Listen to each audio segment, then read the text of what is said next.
오늘 마태복음 9장 말씀을 통해서 추수할 일꾼이란 제목으로 주의 말씀을 나누도록 하겠습니다. 지난주 금요일 한국의 신문 기사에 이런 내용을 봤습니다. 하루 전날이었던 21일 목요일 오후 4시 47분에 서울 서초구 반포동, 잘 사는 동네죠. 거기에 한 빌라에서 불이 났다는 신고를 받고 김경장이라는 분이, 경찰 아저씨가 출동을 했다라고 합니다. 검은 연기가 자욱한 빌라에 39살의 남자 A씨, 이름을 밝히지 않은 A씨가 개 한 마리를 품에 안고 허겁지겁 밖으로 나오고 있었다라고 합니다. 숨을 고른 후 이 남자 A씨는 출동한 경찰 이 김경장님에게 집안에 어머니와 외할머니가 있으니 구출해 주세요 라고 이야기했답니다. 김경장은 A씨가 들고 있는 수건을 물에 적셔서 얼른 건물 안으로 허겁지겁 들어가고 있는데, 현관에 들어서자마자 A씨의 어머니였던 B씨가 개 한 마리를 안고 뛰어나오고 있었다라고 합니다. 이때까지도 집안에 A씨의 할머니이고 B씨의 어머니였던 90세의 노모는 집안 내 연기 가운데 홀로 갇혀 있었다라고 합니다. 다행히 경찰이 들어가서 그 90살의 노모를 모시고 나왔다. 근데 문제는 또 B씨 그 어머니라는 분이, 중간에 계시는 그 어머니께서 집에 개 한 마리가 더 있습니다. 그래서 이 경찰한테 집에 갇혀 있는 개 한 마리를 구해 주세요. 그래서 경찰이 다시 들어가서 나머지 집에 개가 3마리나 됐나 봐요.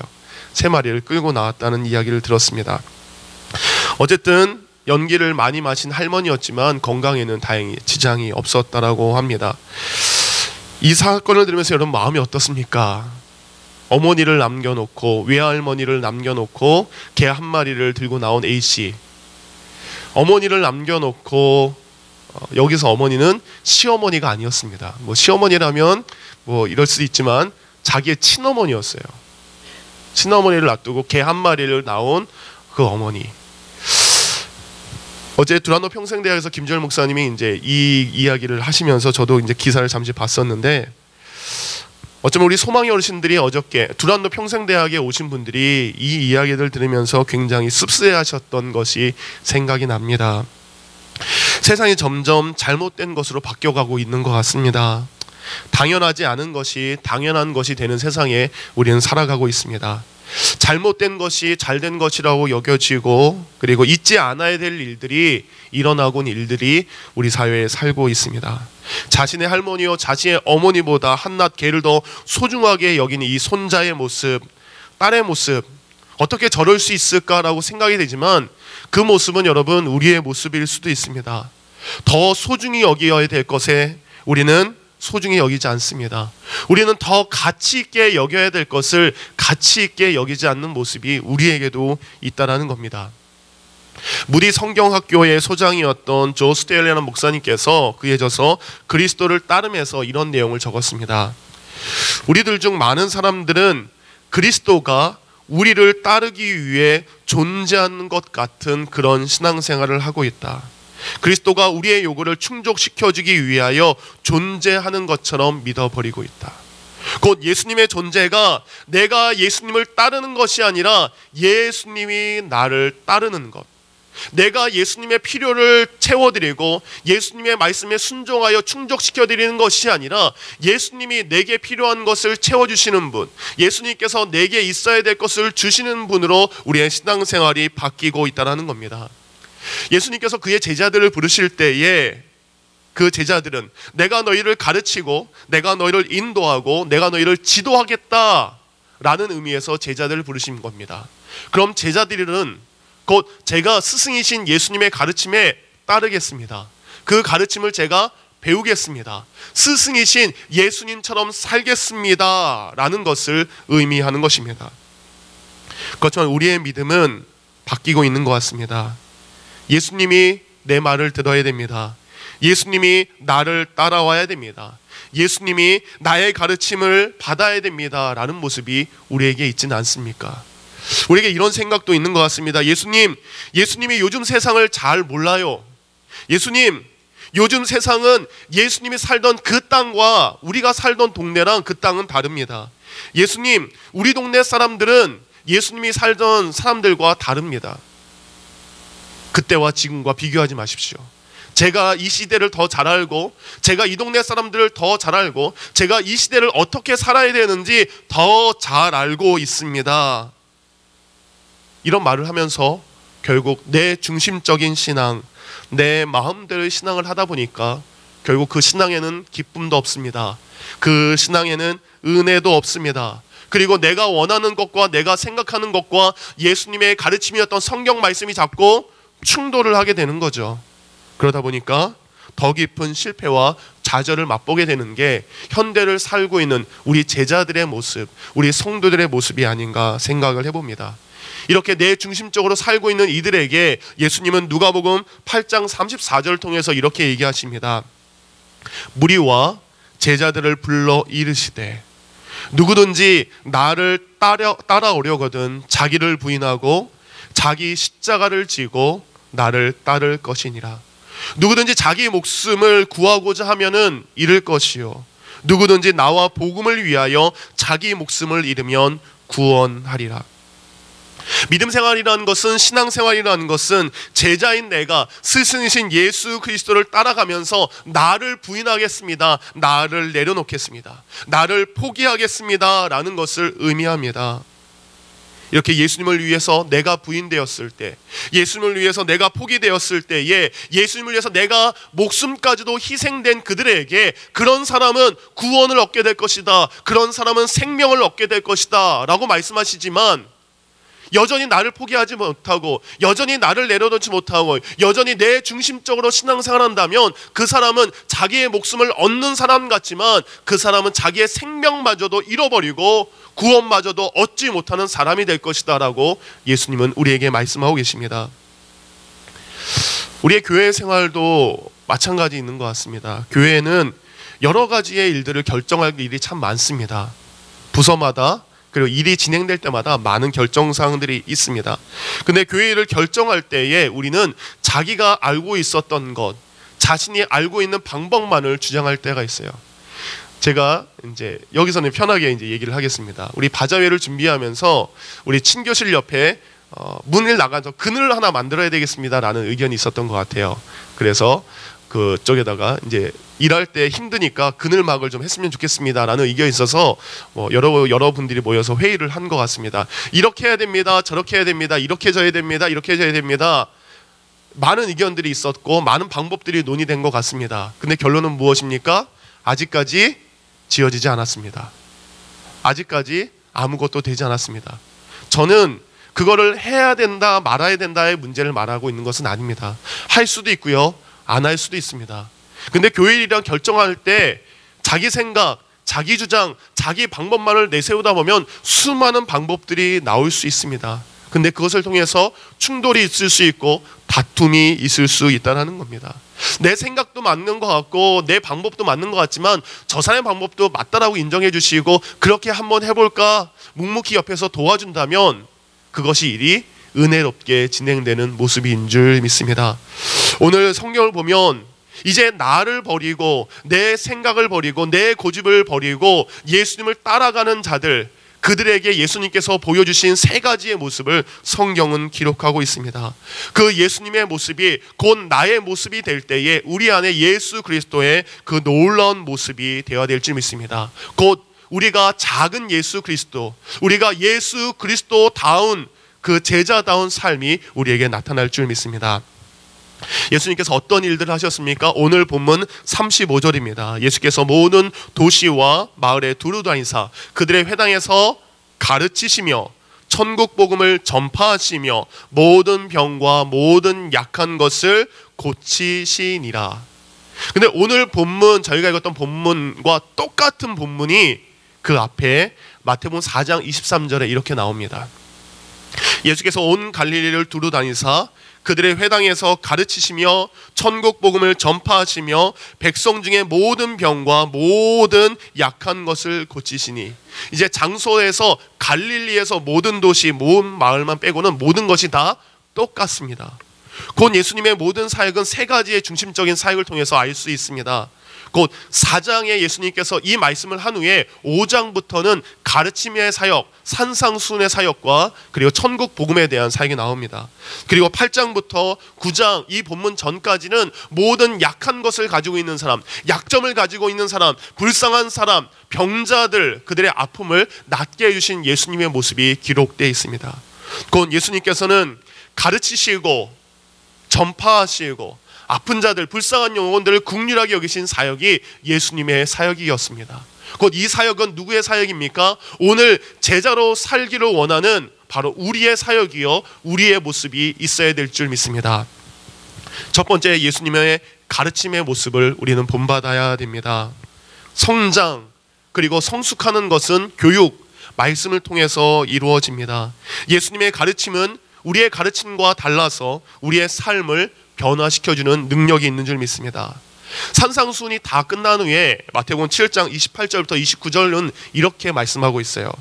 예수께서 이 말씀을 마치심에 무리들이 그의 가르침에 놀라니 이는 그 가르치는 것이 권위 있는 자와 같고 그들의 서기관과 같지 아니함일러라. 예수님께서 가르치시는데 예수님의 가르침은 입술로만 가르치시는 것이 아니라 그 말씀에 권위가 있다는 겁니다. 서기관들의 가르침은 입술만의 가르침인데 예수님의 가르침은 그것에 힘이 있고 능력이 있고 우리를 변화시키기에 충분한 능력이 있는 말씀이라고 성경은 기록하고 있습니다. 바로 그 예수님의 가르침의 말씀에 우리 성도들은 귀를 기울여야 될 줄 믿습니다. 이곳에 있는 우리 대부분의 분들은 우리 부모님이십니다. 우리 부모들에게 가장 중요한 것이 바로 우리 자녀들에게 바로 예수 그리스도에 대한 가르침을 들을 수 있고 배울 수 있는 시간을 주어야 된다는 것입니다. 많은 사람들이 학교 교육이 잘못됐다라고 이야기하고 있어요. 학교에서 아이들에게 필요한 인성과 성품을 가르치는 것이 아니라 성적 위주로, 좋은 대학을 가기 위한 진학 위주로 교육되었다. 그래서 학교 교육은 잘못되었다라고 우리는 말하는 시대에 살고 있습니다. 근데 가만히 보면 이것은 학교의 문제가 아닙니다. 바로 우리의 부모들의 문제라는 거죠. 여러분 자녀들에게 어떤 모습을 가르치는지 잘 생각해 보시기 바랍니다. 여러분 자녀들에게 어떻게 살라고 가르치십니까? 어떤 말을 해주셨습니까? 공부를 잘하는 것, 좋은 대학을 가는 것, 그것에 대한 중요성은 애들이 귀가 따갑도록 여러분이 얘기하실 거예요.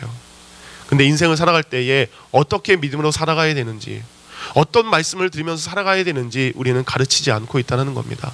부모가 아이에게 성품 교육을 시키지 않고, 부모가 아이에게 인품 교육을 시키지 않고, 부모가 아이에게 믿음의 교육을 시키지 않는다면 그 아이들은 들을 수 있는 기회를 빼앗기게 되는 것이고 학교에서 그러한 교육은 이루어지지 않게 된다는 것입니다.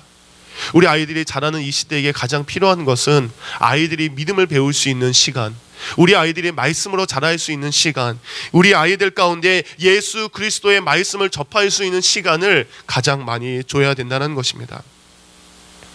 오늘 우리 아이들이 들어오는 것을 보고 우리 되게 기뻤어요. 이제 잠시 후에 여러분 어디 출타 계획이 있으신 거죠? 잘 출타하시고 행복하게 시간을 보내고 오시기 바랍니다. 근데 아이들에게 어떻게 해요? 예배 먼저 드리는 것, 말씀을 듣고 예배를 드리고 그 다음에 우리가 가는 것이다 라는 것을 가르치는 게 굉장히 중요합니다. 달력을 보니까 내일이 한국이 어떤 날인지 아십니까? 내일 저희도 쉬는 날이지만 내일 한국도 쉬는 날이더라고요. 저희는 내일 메모리얼 데이지만 한국은 달력에 이렇게 써 있습니다. 석가탄신일. 예, 석가탄신일. 어렸을 때 이런 기억이 납니다. 저희 어머니가 불교 신자는 아니었는데 이제 석가탄신일 날 저도 절에 가서 절밥을 먹었던 기억이 납니다. 평상시 절에 안 다니고 불자라고 하는 사람들도 언제는 갑니까? 예, 석가탄신일 날 절에는 갑니다. 근데 우리는 부활절 때, 성탄절 때 의미가 바뀌게 된 것 같아요. 할리데이, 놀는 날이다라고 우리가 생각하고 있는 것 같습니다.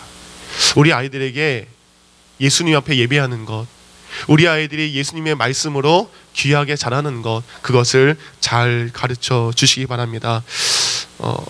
지난주에 우리 교육자들과 회의를 하면서 이런 고민이 교육자들에게 있었습니다. 저의 고민이기도 해요. 우리 아이들과 예배를 제때 시작해야 되는데 예배 아이들이 늦게 와요. 근데 아이들이 늦게 오는 걸까요? 부모님들이 늦게 오는 걸까요? 부모님들이 늦게 오니까 아이들이 늦게 오는 거죠. 아이들이 차 타고 올 수 없죠. 우리 부모님들, 우리 아이들의 믿음을 위해서 우리 아이들이 예수님의 가르침을 받을 수 있도록 우리 힘써 주시기 바랍니다. 그것이 우리 아이들을 살릴 수 있고 우리 아이들을 건강하게 자라게 할 수 있는 축복의 선물인 줄 믿습니다.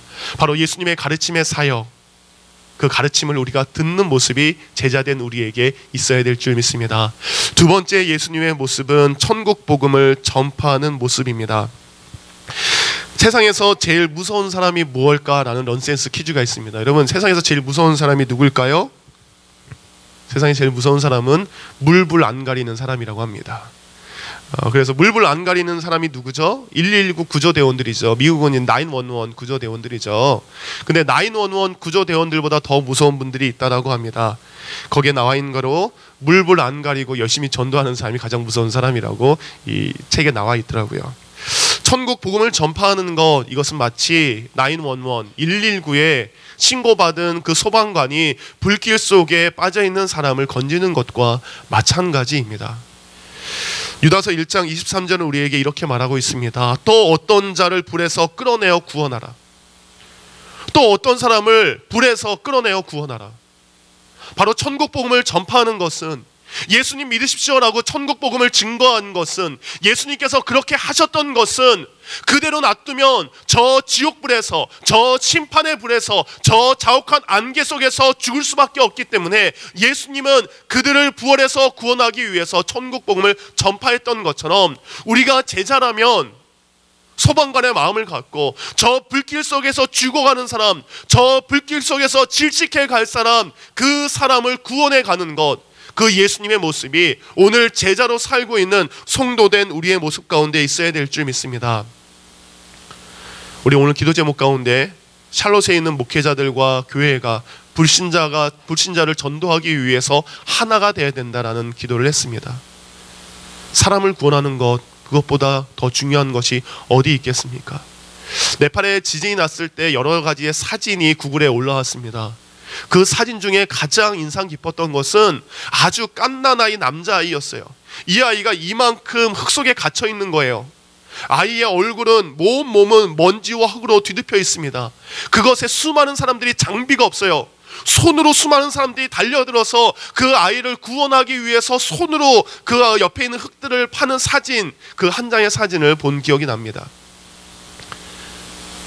죽어가는 아이를 위해서, 고통당하는 아이를 위해서 맨손으로 그 옆에 있는 흙들을 긁어가는 그 네팔 사람들의 모습은 오늘 우리의 모습이 되어야 될 줄 믿습니다. 주님, 내가 저 사람을 구원할 수 있다면 내 손으로 파겠습니다. 주님, 내가 그 영혼을 구원할 수 있다면 이 사람과 동역하겠습니다. 이 사람과 내가 함께 하겠습니다. 그 천국 복음의 모습이 오늘 우리의 모습이 되어야 될 줄 믿습니다. 또한 예수님께서 하신 세 번째 사역은 약한 자들을 고치신 모습입니다. 약한 자들을 불쌍히 여기시고 약한 자들을 긍휼하게 여기셔서 그들의 삶을, 그들 가운데 있는 아픔을 치유해 주신 것입니다. 여러분, 영화나 만화를 보시면 쿵푸 팬더에도 나오죠. 권법을 배우기 위해서 스승을 찾아갑니다. 그러면 스승님들이 뭐부터 시키죠? 오자마자 권법 가르치나요? 너 저기 가서 밥해, 저기 가서 설거지해, 나무 해와, 빨래해. 모든 만화나 영화의 공통점입니다. 스승들이 처음부터 권법과 무술을 가르쳐주지 않아요. 그러면은 이 제자들은 삐지죠. 아니, 내가 권법 배우러 왔는데, 내가 이걸 빨리 배워서 우리의 부모의 원수를 내가 갚아줘야 되는데, 근데 시간이 지나면서 설거지도 하고 이것저것 쭉 하게 되죠. 사소한 거 하나하나 훈련해 나가기 시작합니다. 근데 그 사소한 것 하나하나가 진짜 권법을 배우게 되었을 때에 필요한 것이 된다라는 내용이 만화나 영화 같은 데 마찬가지로 나옵니다. 우리가 복음을 위해서 제자로 살아가는 것, 거창한 것, 큰 것부터 생각할 수 있습니다. 그렇지만 하나님께서 우리에게 사소한 것, 작은 것부터 하기를 원하시는데, 그것은 바로 우리 주위에 있는 연약한 자들을 불쌍히 여기는 것, 내 옆에 있는 이웃을 긍휼하게 여기는 것, 이것이 제자의 삶의 처음이요 시작인 줄 믿습니다. 내가 거창하게 무엇인가를 하는 것도 중요하지만 예수님께서는 먼저 우리 주위에 있는 아픔을 가지고 있는 사람들, 우리 주위에 연약함을 가지고 있는 사람들. 그래서 36절입니다. 무리를 보시고 불쌍히 여기시니 이는 그들이 목자 없는 양과 같이 고생하며 기진함이 이러라. 예수님의 눈에는 불쌍한 사람이 보입니다. 고생하며 기진한 사람들이 보이기 시작합니다. 마찬가지로 제자의 삶은 우리 주위에 있는 불쌍한 사람들을 먼저 보는 것, 내 주위에 고생하고 있는 사람들을 먼저 보는 것, 이것이 바로 제자의 삶 가운데 있어야 되는 겁니다. 고생하며 기진하다라는 헬라어의 뜻은 에퀴레 류메노이라는 말이라고 합니다.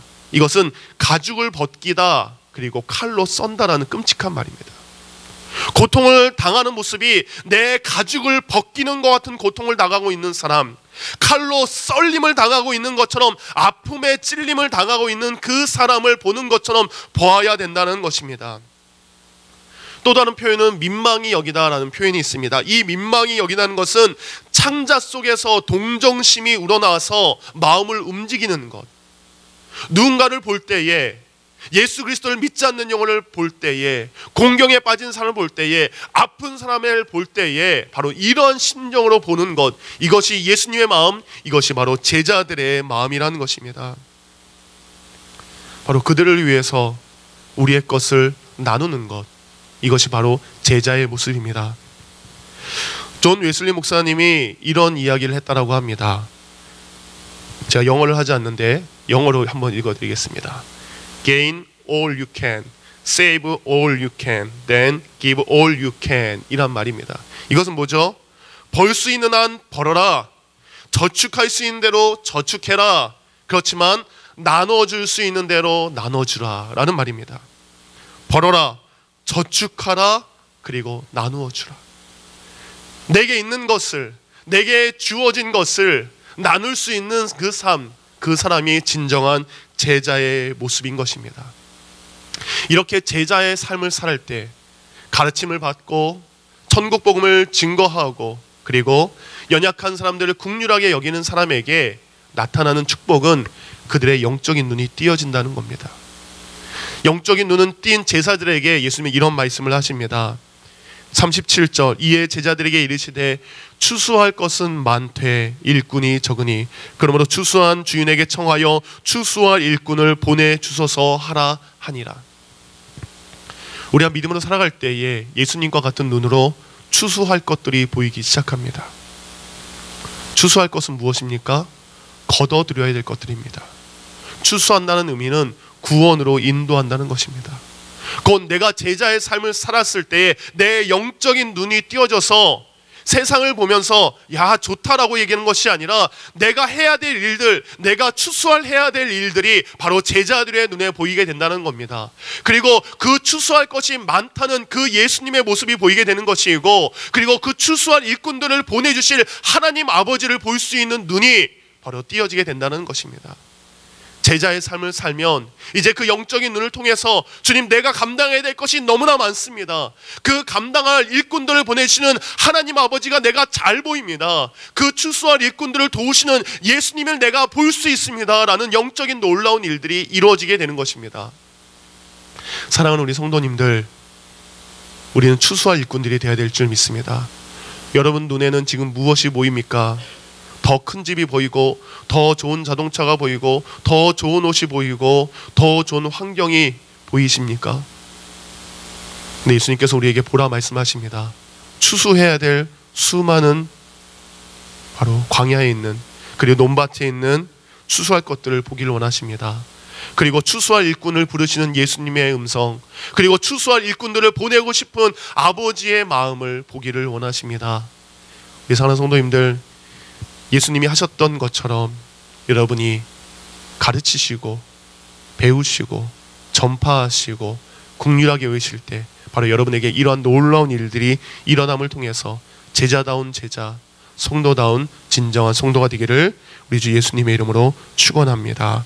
우리 들은 말씀을 생각하면 잠시 기도하겠습니다. 아버지 하나님, 예수님을 이 땅에 보내주셔서 가르치시는 사역, 전파하는 사역, 고치시는 사역을 하셨던 것처럼 주님, 제가 제자로서 주의 말씀을 배우겠습니다.